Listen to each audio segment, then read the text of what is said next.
guys, welcome back to Magic TV. My name's Craig. It's 9 o'clock on a Monday, which means it's time for a 5x5. Now, if you've never seen a 5x5 before, the idea is very, very simple. I talk about 5 different subjects related to magic. I give myself 5 minutes to talk about each subject. There is a timer down below at the bottom of the screen. When the timer hits 0, I move on to the next topic. So it's always quick, it's always snappy, and you never know what you're going to get. So today we got a whole bunch of interesting stuff to talk about. So I think it's going to be really fun. Let's get going immediately by talking about the first topic. Right, I want to talk to you guys right now about memorized deck magic. I want to talk to you about magic with a mem deck. I have a mem deck here. It is set up in Mnemonica. Now, if you want to know more about mem deck magic, you can actually go and look at the magic stuff playlist. I put a video together a little while ago now, which has been really well received. It was called The Hows and Whys of Mem Deck Magic, and it was all about different routines that you can do with the mem deck, why you should learn the mem deck, how to learn the mem deck, all stuff like that. But one question that I've had over and over again since doing this video is people say to me, what's the best way to practice the mem deck? Once you've got the mem deck down, once you actually have the stack in your head and you've got instant recall, so somebody can say 20 and you go Jack of Hearts, or somebody can go 8, whatever it may be. Somebody might go King of Diamonds and you go 26. Once you've got it in the stack in your head, how do you practice it? Well, one thing I do, and I do this every single day, is I get myself a number generator on my phone. Now, if you just type into Safari or Google random number generator, it comes up with various different websites where you can generate cards or numbers. And I have it generate a card. So type in random card generator, and then all you do is you click next and you click next, and it brings up a random card.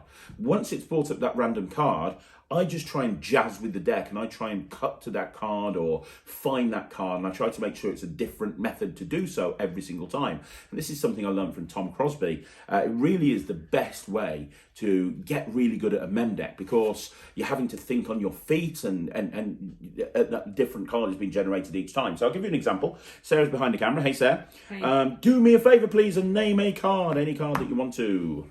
4 of clubs. Are you sure? Yes. That's easy. If I snap my fingers, it's on top of the deck.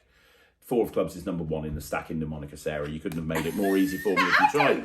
People are going to think we faked that. Oh, hang on, that was a challenge. Do it again. Let's try a different card. 10 of hearts. Are you sure you want the 10 of hearts? Yes. Yeah. Well, if I just cut the deck in the right spot right there, I can cut to an 8 of diamonds. You see there's an 8 of diamonds there? Yeah. Now, that's obviously not your card, but that 8 is an indicator card. It indicates to me, if I just count 1, 2, 3, 4, 5, 6, 7, 8, I get to this card right here, which is the 10 of hearts. We'll do that one more time, Sarah. So remember, there's 52 cards in the deck. Do me a favour and please name a card. Anyone? Name different ones. I don't know. There's 52 to pick from, darling. 7 of spades. The 7 of spades. Are you sure you want the 7 of spades? You can change your mind if you're okay. That's fine. You want the 7 of spades. Okay, this is interesting, you see, because if I just cut right there, I cut right there, yeah? Yeah. What did you want? You wanted the 7 of spades? Yes. Okay, you sure you want the 7 of spades? Yes. Okay, because I cut to this point here. Now, this is not your card. This is the 3 of hearts. Right. But you wanted the 7 of spades. Now, the seven of spades, the value is 7. So 1, 2, 3, 4, 5, 6, 7. Now, that's actually a 10 of spades. If this was your card, though, the 7 of spades, would that be good? Yeah. Yeah, I'm not that good. I mean, that's a King of Hearts. I'm not that good. I mean, are you sure you don't want the King of Hearts? The King of Hearts has got no.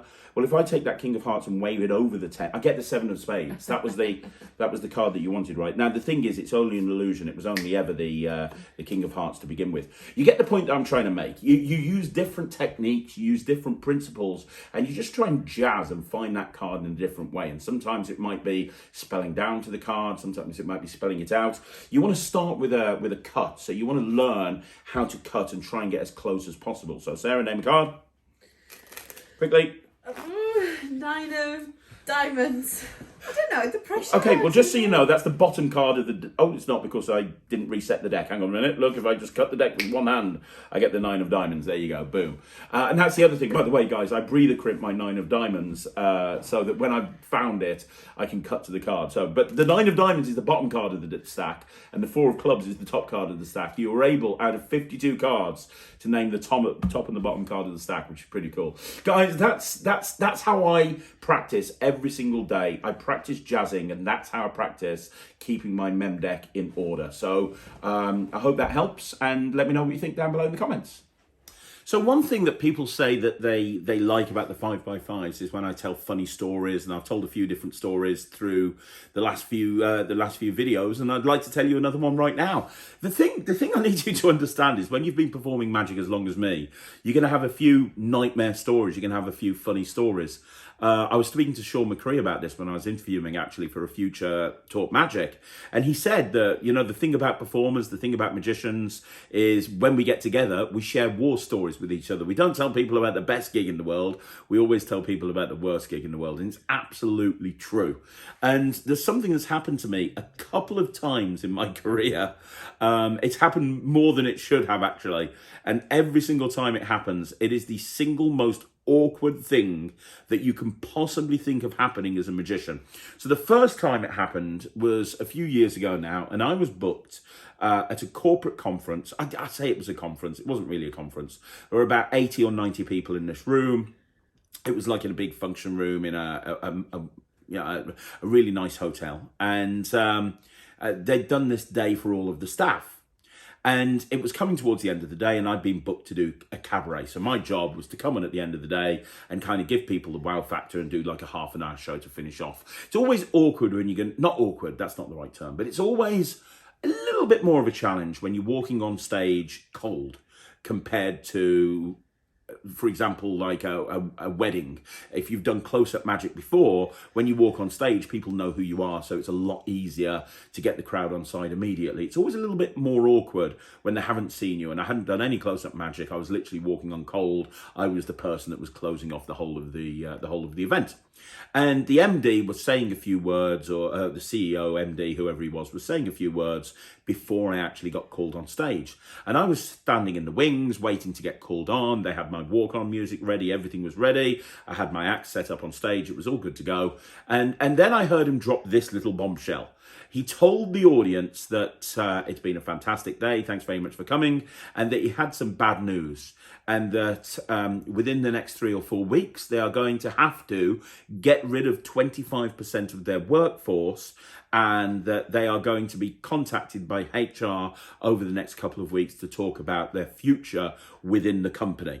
Now, bearing in mind that the audience to this were all of the employees for this company. So there they are, sitting there, having just spent a day doing whatever it is they were doing throughout the day, and they're just being told by the owner of the company, by their boss, that there's a 1 in 4 chance that they are going to lose their job. He dropped that little bombshell on them, and then, please welcome on stage, the magician. Now, he didn't even he asked me, how do you want me to introduce you? And I gave him a thing. Hey, say this, say this, say this. I think he realised the awkward situation that he'd caused, because he looked a little bit flustered and he went, right, now on stage, we got the magician. And I walked on stage and the audience was dead. Understandably, right? And it was just a horrible situation. I tried my best. I kind of got a few of them back on side, but you're never gonna, they had other thoughts at that point. But that's something that's happened throughout my career a few times. I remember a little while ago, I was doing a full illusion show, and this was with a guy called Nemid Phoenix, who I've spoken to you guys on the channel about before. And it was this big corporate thing. There were about 60 people in the room. Our job was to do an illusion show at the end of the night. And I had this thing planned throughout dinner, where they'd booked this event company who was like, they'd made it so that it was like a pretend wedding or something like that. And there were like 5 or 6 actors there who were pretending to be the bride and the groom or some other such thing. And when we came back to do our illusion show, the actors were backstage going, oh my God, that was horrible. I've never seen anything. Oh my God, it has made me feel like I want to quit. That's a horrible audience. And we just walked in and you were like, are you okay? And they were like, you're on next, aren't you? Good luck. And we were sitting backstage, And again, the guy that announced us, who was the owner of the company, he said, well, now we've got some magicians now that are going to do some tricks. Let's hope they're not as shit as the actors, because they were fucking wank. And he said that, and he said, so here they are. And then I had to come out to that. And luckily in that situation, I actually won the audience back. And at the end, they were like, oh my gosh, you're amazing. And they've booked us like 3 or 4 times again in the future.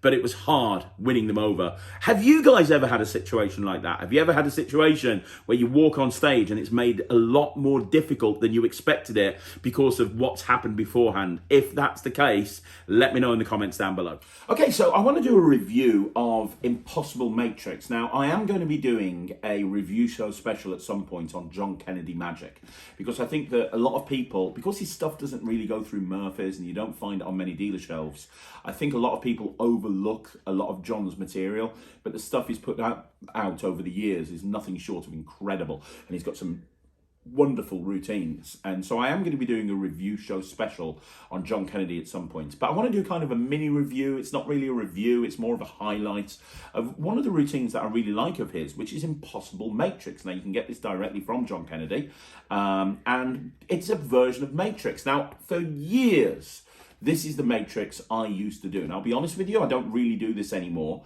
but there are so many advantages to this Matrix. So first of all, normally with Matrix or coin assemblies of the ilk, you know, that sort of thing, it's actually quite difficult to do. If you've never done coin magic before, you've got to typically learn steals and Dingle Schneider pickups and things like that, and lots of really weird and wonderful moves. This is about as close to self-working as you can get a Matrix. It's very, very, very easy to do because the gimmick cards that you actually get with this do all the work for you. Now, the other thing about this is normally with a Matrix, you do need a close-up pad.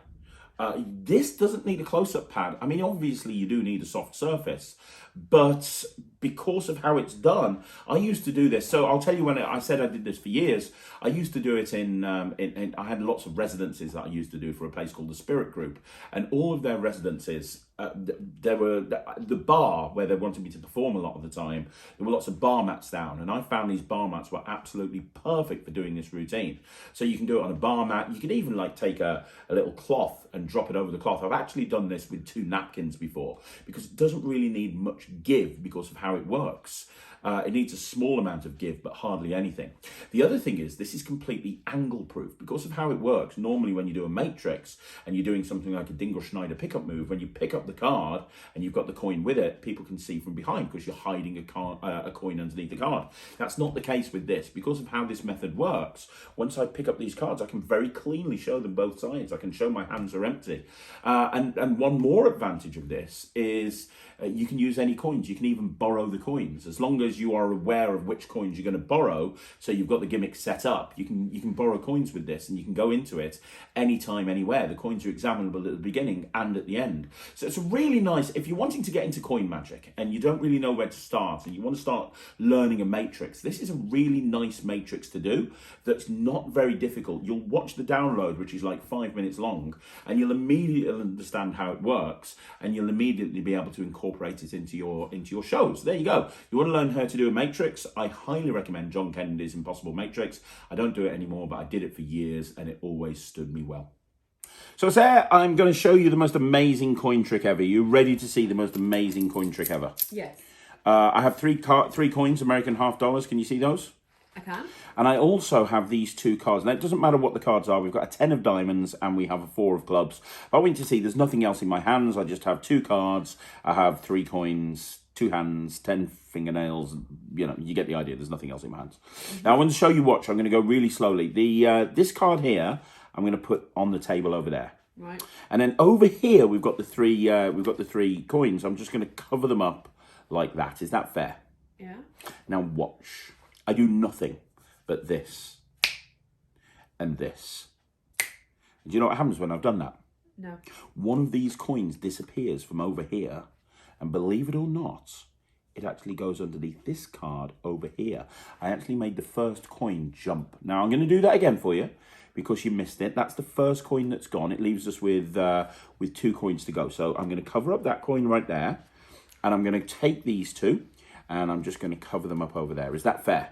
Yeah. Now look, all I have to do is snap, and snap. And when I do, you're not going to believe this, but the second coin has gone from there and it's travelled over there. That's coin number 2. Leaves us with one last coin to go. Now watch. This is your last chance to catch it. You know that there's 2 coins over there. You can see them. Watch those 2 coins. The final coin goes underneath this card. You know what's going to happen. You know when it's going to happen. And this is how. Done. That's the final coin gone from underneath the 10 of diamonds over here underneath the 4 of clubs. And that is an impossible matrix. Okay, guys, I want to give you a little bit of a sneak peek now of an upcoming Talk Magic interview. This is somebody I've just interviewed. We're in the middle of editing the footage, and it is a guy called Shaun McCree. I have so much respect for Shaun. I remember when he bought out his DVDs through RSVP Magic. I watched them and I was just blown away at the thought process behind the material that he was performing, and it made me really changed the way that I perform close-up magic, and a lot of the stuff that he actually taught on those DVDs I have been doing professionally for many, many years. Shaun's a fantastic, very knowledgeable magician. I don't know many people that are as knowledgeable as Shaun, and he gives advice freely. He's one of the admin team on Magicians Only Facebook group on Facebook, so a lot of you might know Shaun. He's brilliant. I'm editing his interview right now. I wanted to give you a sneak peek. This is a masterclass. This interview is a masterclass in how to be a professional close-up magician. Let's have a sneak peek of this now. The interview is going to be dropping very, very soon. Do you think that learning stage magic and stage manipulation before you started learning close-up magic made you a better close-up magician? And the reason I ask this is because I see a lot, I've been to a lot of multi-man gigs where they're booked to do banquets and they walk over to a table of 10 and they'll perform to 2 or 3 people. Won't perform to the whole table. And everybody I've seen that does, in my opinion, table magic or banquet magic correctly, they've got a background or they've performed on stage, because you kind of walk over and you own the whole table. Do you think it's important to have stage skills as a close-up magician? Important, maybe not. An asset, probably. It does mean you think differently when you're doing that sort of material.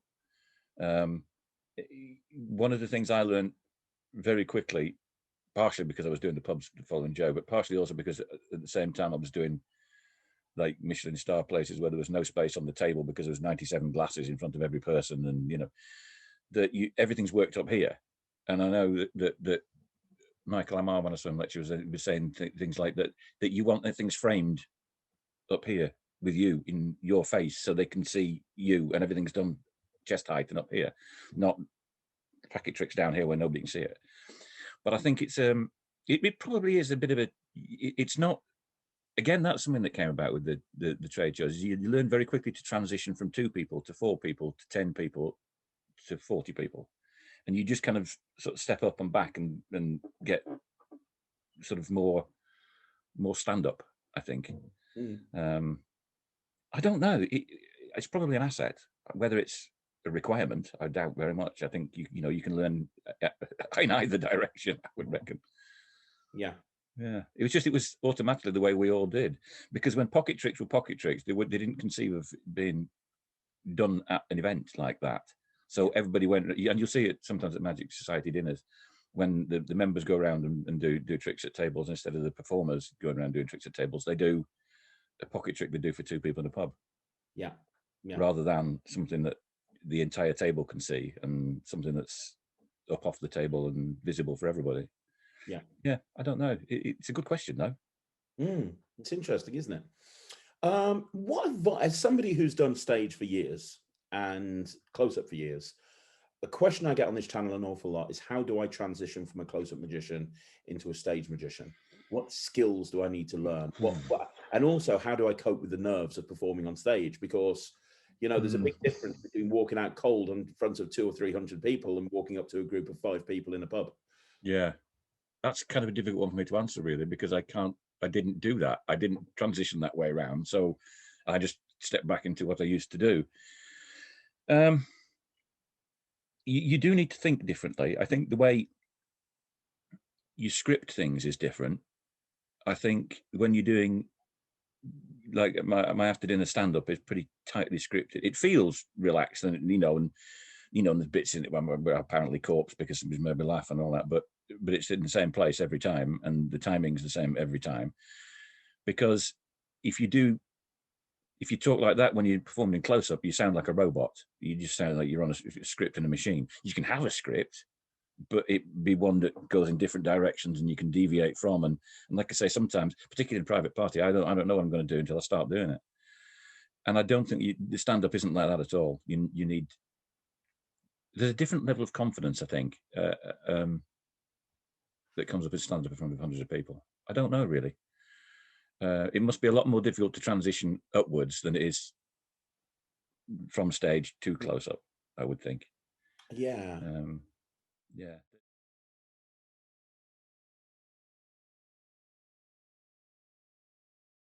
So anybody who's watching this channel and has watched it for any length of time will know that I absolutely love coin magic. It's my favorite genre of close-up magic for many different reasons. I have already done 3 coin magic specials on 5x5, and I am going to be filming a 4th and a 5th one very, very soon. I love coin magic. I wanted to share with you one of my favorite coin routines that I've actually created myself. And it gives me an opportunity to talk to you about how things evolve over time as well. I get asked on the channel all the time, what's your favorite coin routine? What's your favorite coin routine? And I love loads of them, but this is one of my favorites I actually created myself. Now, many years ago, I brought out a project called the Nightshade coin set, through World Magic Shop. And what you got with that is it was a whole coin set, and you had shells and you had split coins in there as well. And it was the concept of having a double-sided split coin with a shell that allowed you to do stuff that I hadn't actually seen before. It was very well received. You can't get it anymore, unfortunately. No, but I put a routine on there that was coins across, but they named the order of which the coins went across. It was very difficult to do. It was very fiddly. It used several different gimmicks. And over time, that's evolved. And I'm going to share with you today now the way that I actually do it now, because I love that plot.